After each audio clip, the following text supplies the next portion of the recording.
هلا قولي لي يا بنتي، انا قاعده اقلبها يمين في شمال، ما هيش راضيه تيجي معايا. هي اهدي. مين فيكم اللي كان في السوق النهارده؟ بسان.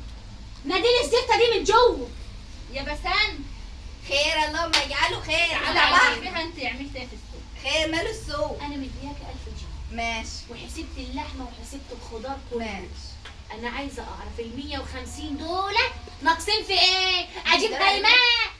خدي الفلوس بعد كده وبتطلعي السوق. العيشه غاليه والحاجه غلى، هكون صرفت فين؟ احنا قاعدين في بيت عيله. بيت عيله؟ ايوه بيت عيله. قاعدين في بيت عيله ورحت السواق السمساري 150 جنيه. انا ما خدتش حاجه في جيبي، انا اللي انت اديتهولي رحت طب ما جبت هو بيه أكل الولد شرب. قلت ما لك خدتش أهو. حاجه في بطني. ما هو احسبها، اجيبها يمين تجي لي شمال، اجيبها من فوق تنزل لي تحت. هتهوبي احسبي ده. تاني. اجيبهم لك منين؟ انا حطيتهم في اللي انت قلت لي عليه. اجيب لك منين؟